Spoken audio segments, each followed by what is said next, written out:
Bueno, la sesión de hoy vamos a hablar sobre la transición a la democracia en México. Ya la vez pasada vimos más o menos cuáles son los enfoques teóricos que intentan explicar cómo un régimen político se mueve de ser un sistema o un régimen autoritario a uno democrático. Bueno, en el caso de la transición mexicana,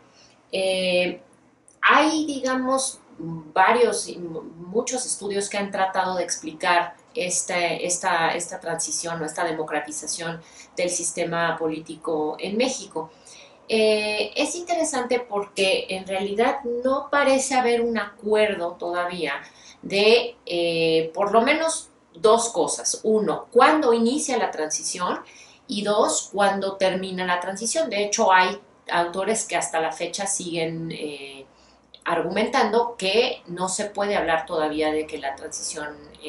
democrática en México ha llegado a su fin y de hecho hay muchos críticos que argumentan que pues el sistema todavía dista mucho de ser una democracia consolidada. Eh, Hay autores, como decía, que señalan el inicio de la transición democrática en México en la década de los 60. Eh, y de hecho señalan, digamos, como algunos de los factores que influyeron en esa transición, sobre todo las movilizaciones sociales de esos años. Básicamente los estudiantes, los médicos, los obreros, eh, los ferrocarrileros, que bueno, de hecho incluso un poco antes, quienes comienzan a demandar libertades y apertura en el sistema político. Durante la década de los 60, de hecho, y hay quien argumenta que se debe sobre todo a esas movilizaciones, empieza a haber cierta apertura en el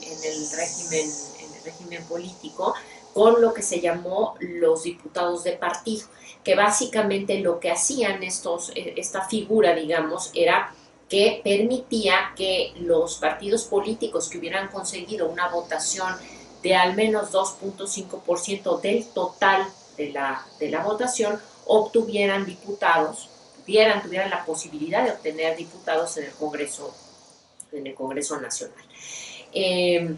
Hay otros autores que dicen que en realidad donde se puede situar el inicio de la transición democrática en México es más bien la década de los 70 y se enfocan sobre todo en la reforma electoral del 77 cuando se incluye la representación proporcional en la Cámara de Diputados. Nos vamos a ir poco a poco, digamos,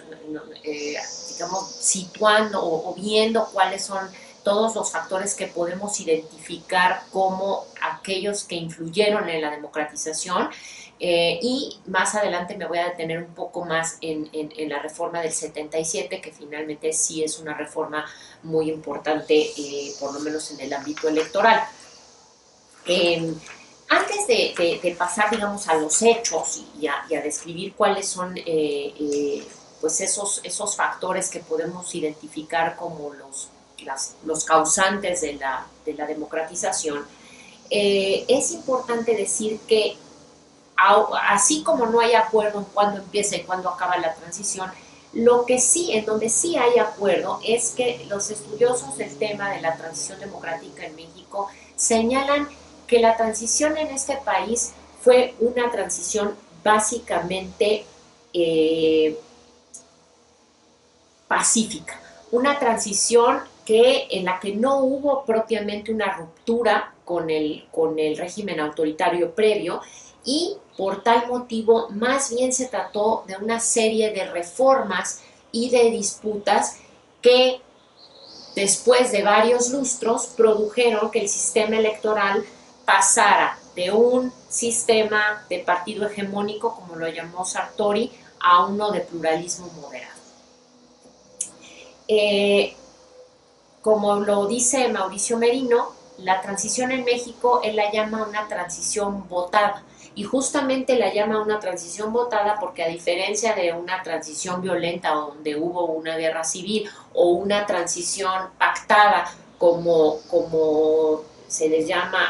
a las transiciones en donde las élites pactan, digamos, acuerdos para romper con el pasado autoritario. En el caso mexicano no hubo tal rompimiento, no hubo tal ruptura, y básicamente lo que sucedió entonces fue una transición, como ya dije, paulatina, y marcada sobre todo por contar con la anuencia de los partidos políticos. Interesantemente, incluso el partido hegemónico que finalmente acabaría saliendo del poder.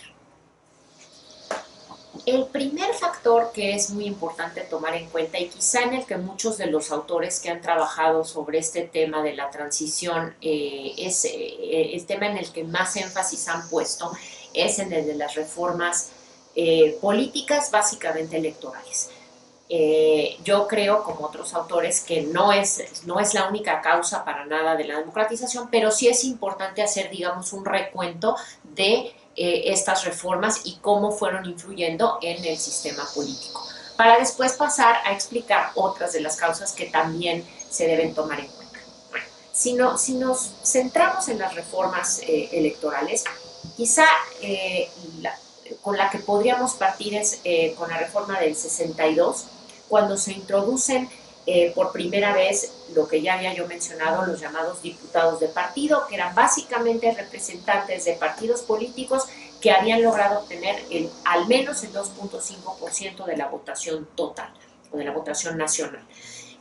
Con este tipo de representantes se inicia un nuevo modelo de representación política en el que en el Congreso de alguna manera hay posibilidad de que accedan partidos distintos que el partido hegemónico, que en esa época era el Partido Revolucionario Institucional. Un poquito más adelante, en el 73, ese porcentaje para ganar diputados mediante esta figura de diputados de partido se reduce al 1.5%, lo cual pues le da una nueva cara al Congreso, en donde empiezan a aparecer algunos diputados de otros partidos distintos del PRI. La reforma de 1977 es quizá pues una en la que, digamos, varios autores argumentan o dicen que es donde se podría situar el inicio de la transición, el inicio del proceso de la transición. La reforma del 77 claramente es una reforma muy importante, que se da justo después de unas elecciones en las que hubo solamente un candidato presidencial, que en ese caso fue José López Portillo. Digamos, no hubo competidores, fue él solo, por supuesto ganó, y a raíz de esa elección se gesta, o se nace la reforma del 77. En esta reforma hay, digamos, cambios muy importantes. Uno de ellos es que se amplía la Cámara de Diputados, porque digamos, aparece la figura de los diputados que se iban a elegir por representación proporcional, y entonces crece de 300 diputados que había a 400. 300 iban a seguir siendo electos en distritos uninominales y 100 iban a ser electos bajo el principio de representación proporcional. Además, se obligó también a que la representación proporcional estuviera presente en los congresos estatales y que algunos regidores municipales también se eligieran por este principio. Más allá de eso, otro punto fundamental de la reforma del 77 es la legalización del Partido Comunista Mexicano, que por primera vez iba a permitírsele participar bajo los canales institucionales en las elecciones. Entonces, de alguna manera se permite que la izquierda se incorpore bajo pues, los canales institucionales, en este caso electorales. Eh, Otra reforma muy importante es la reforma del 93. En el 93 se elimina la llamada cláusula de gobernabilidad, que era un mecanismo que lo que hacía es que otorgaba más diputados al partido con la mayor proporción de votos, con la idea de que de esta forma se iba a asegurar que sus reformas e iniciativas tuvieran siempre el respaldo de la mayoría. Además, eh, es una reforma importante porque durante esta reforma se crea el Instituto Federal Electoral, que iba a ser el organismo que estaría encargado a partir de entonces de la organización de las elecciones. Como todos sabemos, anterior a este año, la organización o digamos, el agente, el actor que estaba encargado de organizar las elecciones era la Comisión Federal Electoral, que estaba dentro de la Secretaría de Gobernación, lo cual pues generaba desconfianza en los electores porque el propio gobierno era quien organizaba las elecciones. En el 93 otro cambio importante es que se introduce también en el Senado la figura de la representación proporcional. En 1996, un cambio importante, solo 3 años después de la creación del IFE, deja de depender directamente de la Secretaría de Gobernación para estar dirigido por un grupo de ciudadanos sin filiación partidista. Básicamente, a partir de entonces, la organización de la operación electoral iba a depender básicamente de ciudadanos que iban a ser quienes iban a ser los consejeros que iban a tomar las decisiones que iban a tener, que tenían que ver con la organización y el conteo de votos en las elecciones. En este año también se crea la ley de impugnación, con la cual se va a garantizar que los conflictos desatados después de las elecciones se diriman mediante derecho, y se garantiza, que eso también es un cambio muy importante, que todos los partidos iban a tener acceso al financiamiento público y a presencia en medios de comunicación. Entonces, básicamente, como iba a quedar la distribución de los recursos, iba a ser 30% se iba a repartir de manera equitativa entre todos los partidos con registro, y el resto se iba a dividir proporcionalmente según los resultados de la última elección. Todo esto, digamos, de alguna manera influye para que en la elección del 2000, digamos, las condiciones de la competencia iban a ser de alguna manera mucho más parejas que en los años anteriores. Y hay autores que argumentan que esto de alguna forma pues va a ser la antesala y un factor pues muy importante en el triunfo de la oposición en el 2000. Como todos sabemos, en el año 2000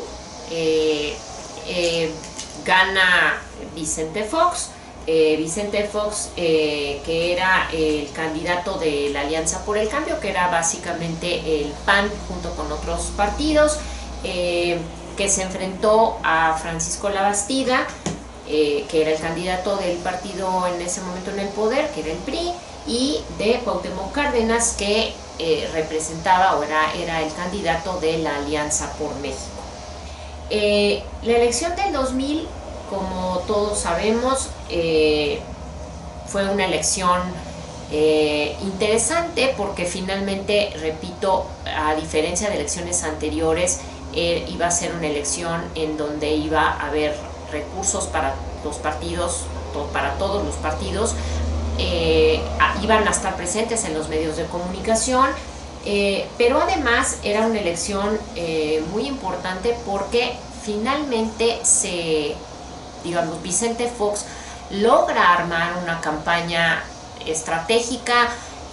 basada en la idea del cambio, en la idea de sacar al PRI del gobierno, y logra de alguna manera una alianza importante entre electores panistas, electores antipriistas y jóvenes independientes que finalmente buscaban el cambio. Ahora, en esta elección, de alguna manera, lo que vimos o lo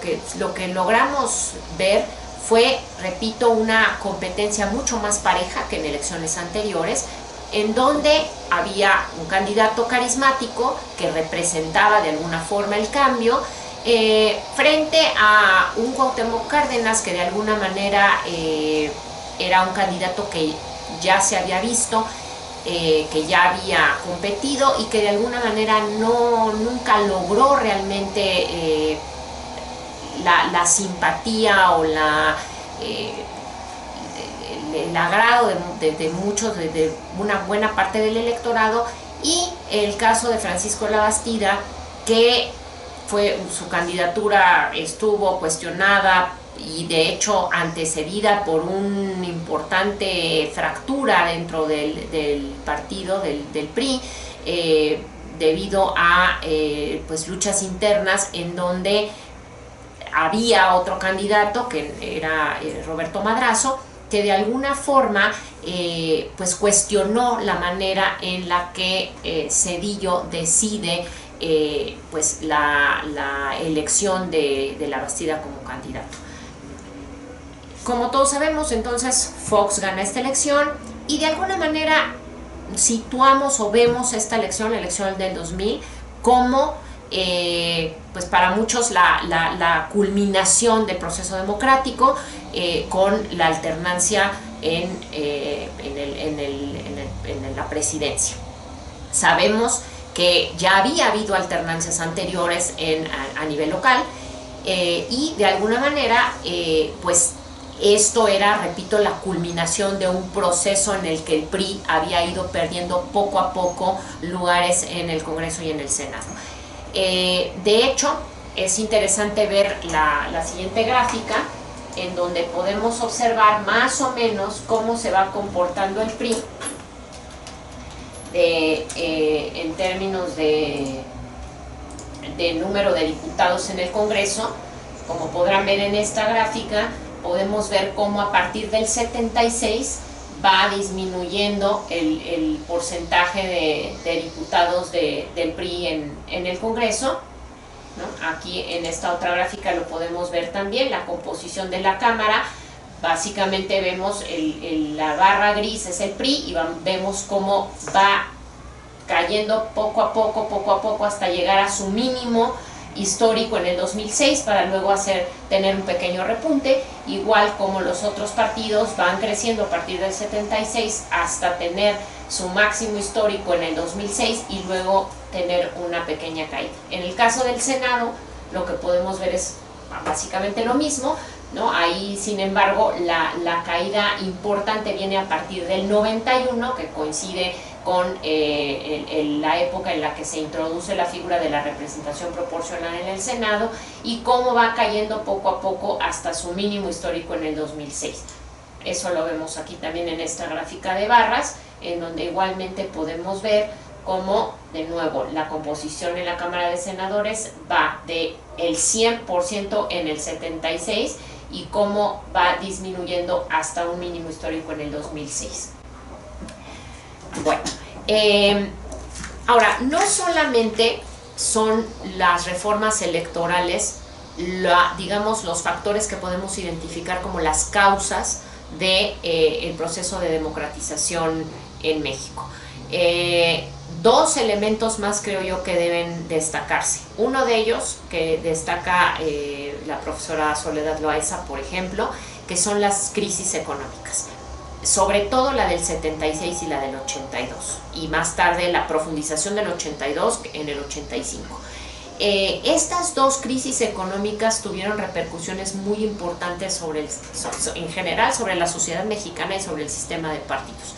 ¿Qué fue lo que pasó? Bueno, básicamente la crisis del 76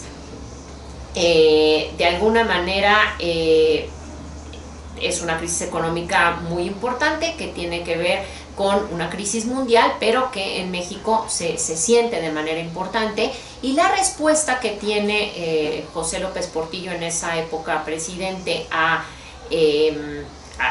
la crisis que se le presenta es básicamente un enfrentamiento directo con los empresarios y la nacionalización de la banca, que de alguna manera es una especie de respuesta, ¿no?, ya hacia fines de su periodo presidencial, de nuevo para tratar de paliar de alguna forma la crisis. En este caso, los empresarios, ¿no?, que de alguna manera se sintieron atacados con este tipo de medidas, sobre todo con la nacionalización de la banca, que había sido un aliado fundamental del régimen, empieza a buscar nuevas formas para influir más allá de su tradicional forma de grupo de presión, y de alguna forma encuentra o termina en las filas del PAN, en lo que luego se llamaron los grupos neopanistas, que terminaron compitiendo por diversos cargos de elección popular en las siguientes décadas. Un poco más adelante, la crisis del 82, que le toca a Miguel de la Madrid, de alguna forma también es un punto muy importante de inflexión, porque en ese año Miguel de la Madrid tiene que hacer recortes muy importantes en el presupuesto, tiene que armar planes de austeridad para poder enfrentar la crisis, y eso claramente no solamente afectó la tasa de crecimiento, que fue muy importante, y el nivel de vida en general de todos los ciudadanos, sino que además fue un momento en el que básicamente se puede ver cómo el Estado, y en este caso el partido hegemónico, de alguna manera pierde la capacidad que tenía para distribuir recursos. Y eso hace que el modelo corporativo, que había sido el modelo más que había funcionado hasta ese momento, en donde el PRI se encargaba de repartir de alguna manera recursos a los sectores que lo componían, que básicamente los campesinos, los obreros y el sector popular,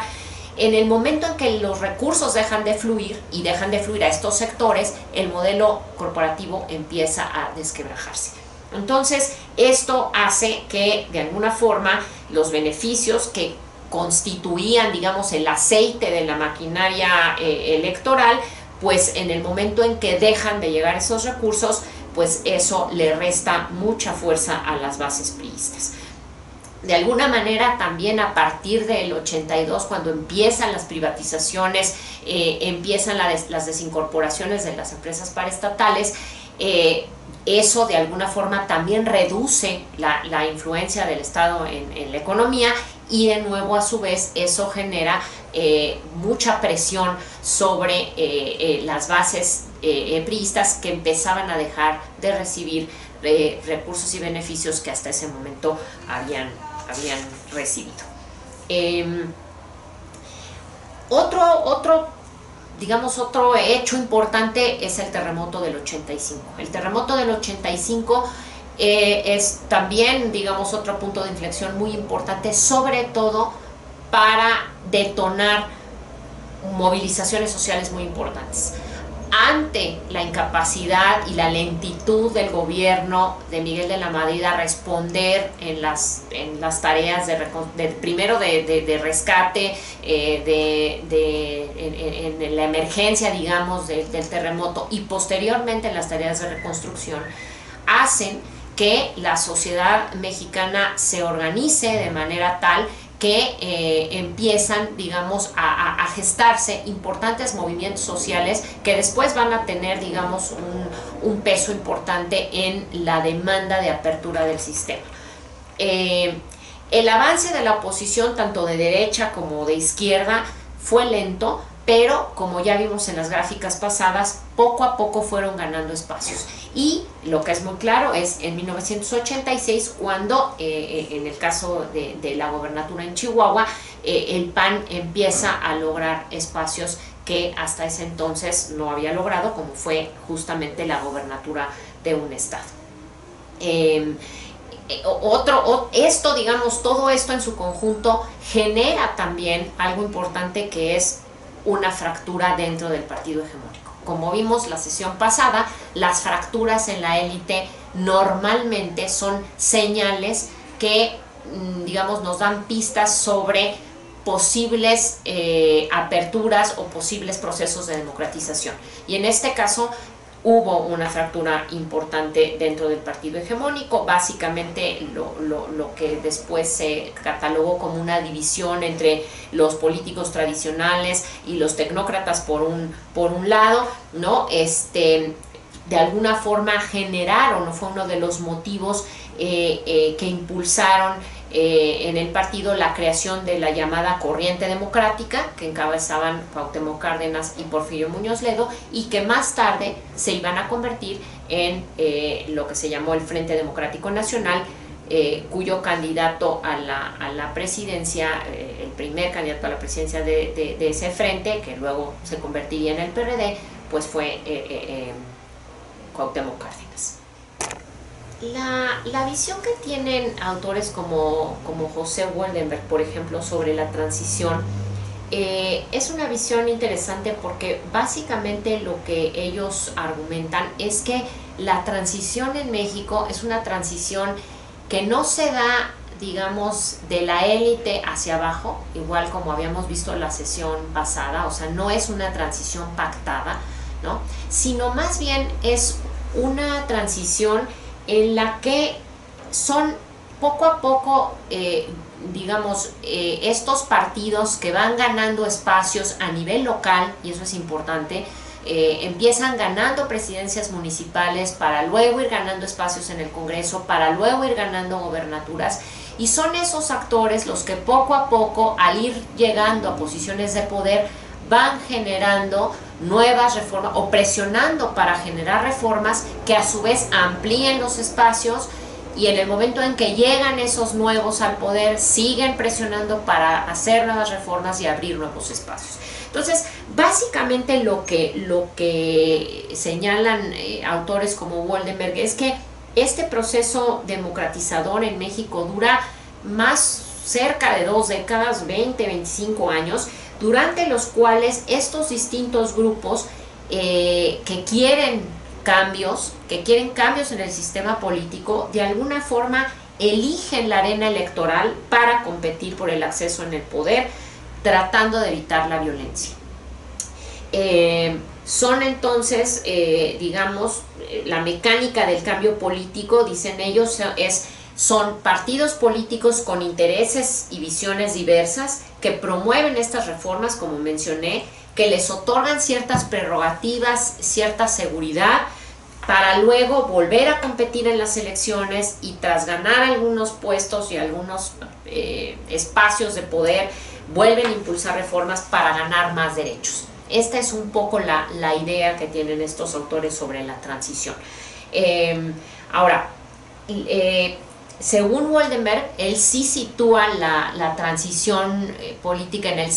77, como ya había yo dicho, con la primera, bueno, no la primera, con la reforma electoral del 77, que de alguna manera es,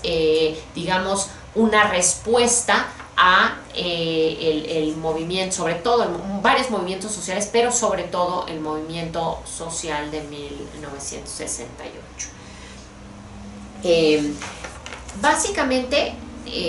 digamos, la idea de estos autores, reitero, empieza en la periferia, es decir, en lo local, para luego irse moviendo a lo nacional o lo federal. Entonces comienza desde abajo, termina arriba, y es un proceso de alguna manera lento y sistemático, en el que, dicen ellos y lo señalan, digamos, de manera enfática, no es un solo grupo, o sea, no es el triunfo de un solo grupo o de un solo individuo, sino que es la conquista de numerosos grupos que creen que es mejor tener un modelo diferente al del partido hegemónico o el autoritarismo. Digamos, más allá entonces de las reformas electorales y de las crisis económicas, habría que destacar quizá un tercer elemento, un tercer factor, y este es la movilización, las movilizaciones sociales. Aquí me gustaría destacar el trabajo de mi colega Reinaldo Ortega, que un poco lo que hace es justamente destacar el papel que jugaron la sociedad civil y los movimientos sociales, la organización de la sociedad en el proceso de transición. Como habíamos dicho, existen algunos ejemplos de transición, como el caso español o el caso chileno, en el que se ve, digamos, como muy claro el acuerdo de la élite partidista en el inicio de la transición. En el caso mexicano, Ortega argumenta que es desde abajo, ¿no? Y él dice, tenemos que examinar las movilizaciones y digamos las luchas sociales que de alguna manera él señala como los precedentes de la democracia en México. Él lo que dice es que finalmente son estas movilizaciones las que de alguna manera van presionando a las élites, a la élite sobre todo priista, para generar, digamos, las reformas electorales que de alguna manera van a convertirse justamente también en esos digamos, aceleradores del proceso de democratización. Él básicamente lo que dice es que él se va hasta los 40 y dice que el proceso democratizador en México empieza en los años 40 con las huelgas obreras de esa década, para luego moverse, digamos, a los 50 y a los 60 ya con otro tipo de movimientos que son los obreros, los médicos, estudiantes que se empiezan a mover y a buscar, digamos, espacios de incidencia y de representación. El origen del cambio como tal lo sitúa Ortega en el movimiento del 68 y él un poco lo que dice, y digamos de ahí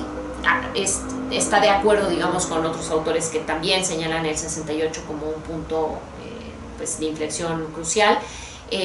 a raíz de la represión del presidente Díaz Ordaz sobre los estudiantes en ese movimiento, y un poco lo que él dice es este movimiento y la represión de alguna manera abren la puerta para que se pueda dar la reforma electoral posterior, en el que hay un año, de hecho es solo un año más tarde, en el que la edad mínima para votar pasa de 21 a 18 años, lo cual de alguna manera era una forma de reconocer que los jóvenes estaban buscando espacios de participación política, y eso básicamente lo que hizo, que finalmente fue algo muy importante, es que creció el número de ciudadanos con derecho a voto de 17.5 millones a 23 millones, lo cual de alguna forma pues iba a tener un impacto importante en el padrón. Además, también durante en el gobierno posterior al de Díaz Ordaz se implementan otras reformas que ya vimos, que tiene que ver justamente con los umbrales para obtener los diputados del partido, que como ya habíamos dicho se baja de 2.5 a 1.5% de la votación total. Estas medidas, según Ortega, son las que realmente detonan el proceso de liberalización, aunque no necesariamente de democratización. Básicamente, lo que sí es importante reconocer es que el proceso de democratización en México no ha sido un proceso lineal ni progresivo, sino que ha sido un proceso que de alguna manera ha tenido avances, retrocesos, y finalmente pues es muy importante señalar que yo coincidiría con los autores que dicen que probablemente la alternancia en el 2000 sí fue digamos, un hecho pues fundamental en este proceso de democratización, pero no podemos verlo como la finalización de la transición. Finalmente, sí creo que hay todavía muchos espacios y muchas cosas en las que se tienen que trabajar para realmente pensar en que pues podemos ya calificar como una democracia consolidada, ¿no? Hay todavía de alguna manera pues muchas tareas que hay que cumplir, muchos retos que se tienen que tratar pues de atacar y de alguna forma pues digamos más adelante ya en retrospectiva podremos ver, ¿no?, en qué momento podemos decir que la transición en México llegó a su fin.